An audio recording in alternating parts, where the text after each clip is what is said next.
Okay, I think we've got it. You know the routine. There's the red light. Where's the green light? There's the green light, and away we go. Hi, guys. This is Max Rants, and today is the 26th day of January, 2026. Yes, for you atheist pigs out there, the year of our Lord, 2026. How's that hit you? Well, I want to talk about something that is definitely not religious, that is definitely present, that is definitely dangerous, and I'm going to tell you, the United States of America faces its greatest task, its greatest challenge, the greatest open threat to our republic. One word: Canada. Yes, oh, Canada. I'm talking about Operation Liberation. The United States needs to get serious about this shit, and we need to invade Canada and liberate the people there. They were our one-time friends. They had been for a couple hundred years. Now they've become our enemies, and they're on the border, and it's time for us to move before they do. Canadian popular opinion has been reshaped, rebent, rewritten, if you will, by the fact that Canada has almost exclusively Canadian government media, and that media that is private is heavily censored by the government. Think of Adolf Hitler in 1938-39 Germany. Many independent papers, but they towed the government line the same way Canada's papers, and of course their government CBC, God help us all, they have alienated Canadians, Americans. They've got many millions of Canadians hating Americans, blaming us for everything from a lunar eclipse to, to not having cities on the moon. So many Canadians hate us that their tourism to the U.S. has dropped by 80% in the last 2 quarters. Does that suck? Well, it sucks for them. We'll handle it, but this is indicative of a more serious situation. Please pay careful attention. The people of Canada are languishing under a government that can, does, and will jail you for saying the wrong words in public. Hell, Christian churches all over Canada have had to omit verses from the Bible that they would speak about or give a sermon. They've had to omit the words. They don't dare address homosexuality, let alone the many programs that exist out of Canada. Now I'm afraid that can help straighten up the stinking thinking of somebody who's gay. You say that in the Canadian church, or if I was right now saying that in Canada, I'd have Mounties banging on my door. I'd hear dogs, and they'd drag my sorry ass away because Canada is not a free country. The only freedoms they do enjoy still are pretty much all reverberative echoes from the United States of America. Canada is a nation under siege from its own government, propaganda, and a large portion of its people. There was a Christian preacher who was jailed not long ago for speaking out against the evils of homosexuality and lesbianism. He put the kibosh on LGBTQ. He did it in a very gentle way. He's in jail. There was another one in a Christian church, I believe it was Toronto, who was talking about a program that is available for gays who want to turn around and get out of this deviant lifestyle back into the mainstream. He didn't even get done with the sermon, and Mounties dragged his sorry ass away. Yeah, sounds like a free country to me, yeah? Not. Canada, up yours. Understand, our one-time friend to the north has become an increasingly hostile force. And that's something we cannot tolerate. We cannot put up with it for 5 seconds.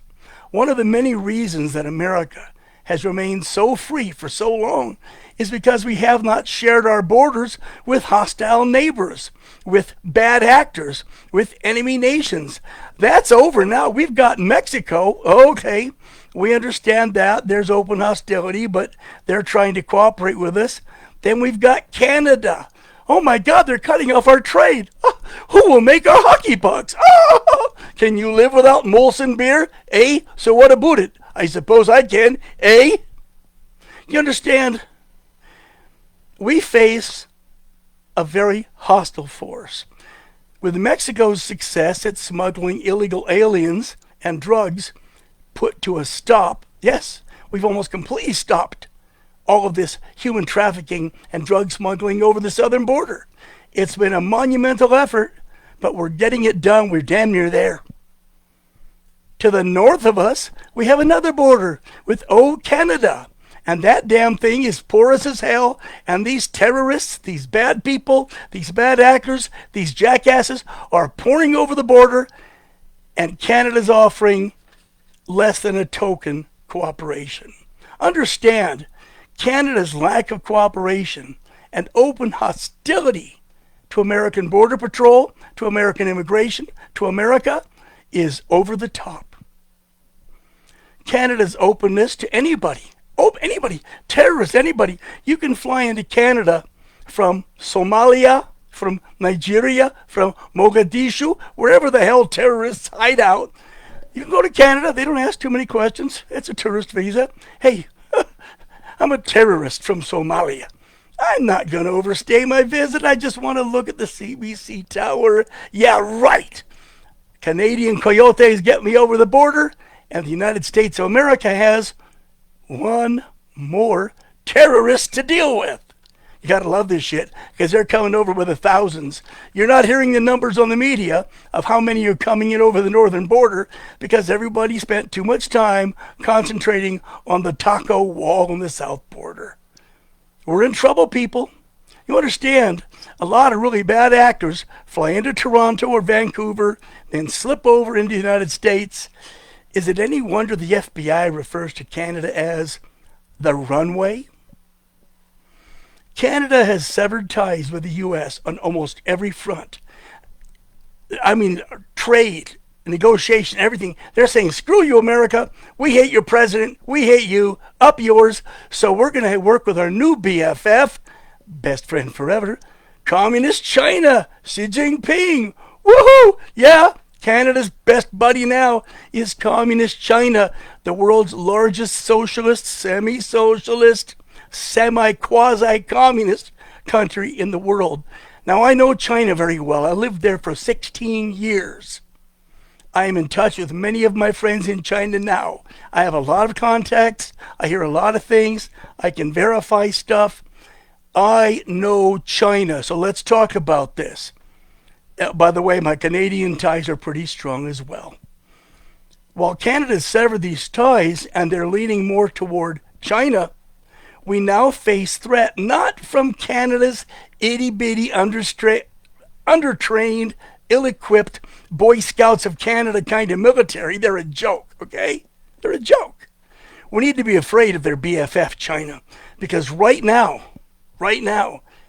there is a base being constructed in the Nunavut province and a smaller one near Winnipeg that will house a total between them of 10 to 15,000 communist Chinese soldiers. This is part of a military exchange program with their BFFs, Canada and China hugging each other. So Canada's sending about 1,000 of their guys over to a small base in the middle of nowhere in China, and China's sending theirs to in the middle of nowhere, Canada. But the thing is, you've got Chinese troops, enemy troops, on the border or near the border in a country that hates us already, and China can just help keep whipping up the Fuhrer, getting them to hate us more and more and more. Do you understand?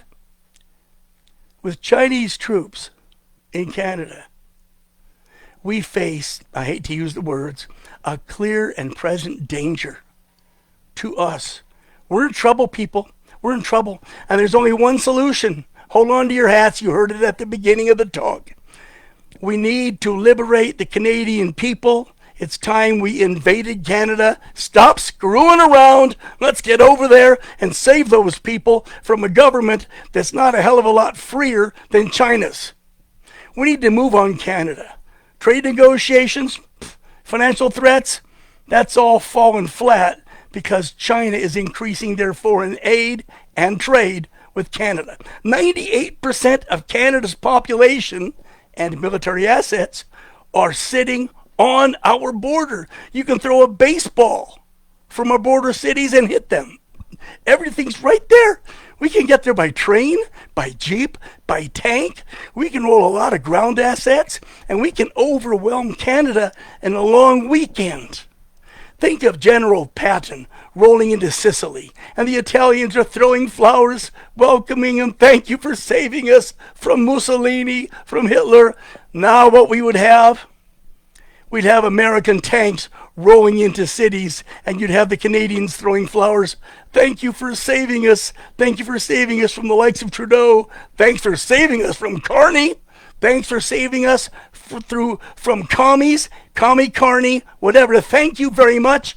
The Canadian people, when they see real freedom on the horizon, they will back us.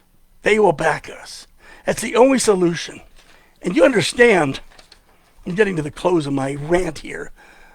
I would suggest an offer to Prime Minister Carney for Mr. Trump to say, look, if you want to hurry up and leave Canada, we'll grant you and promise you safe passage out of Canada.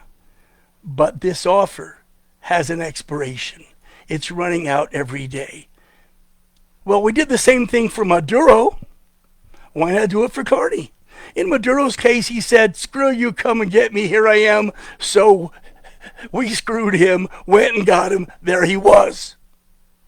So I can see Carney doing the same crap all the way until he's in chains, being hustled into another federal prison to share a cell with Maduro. How about that? Just a thought. Understand, we can take Canada with minimal loss of life. You take out their key communications, you move troops in, you do the same thing we did with Venezuela on a slightly larger scale, with air support, with naval support on the Great Lakes, and with our servicemen and women, our brave soldiers there to restore order to a country that's not in chaos. But as soon as they know the Americans are coming, there will be chaos, baby. I guarantee it.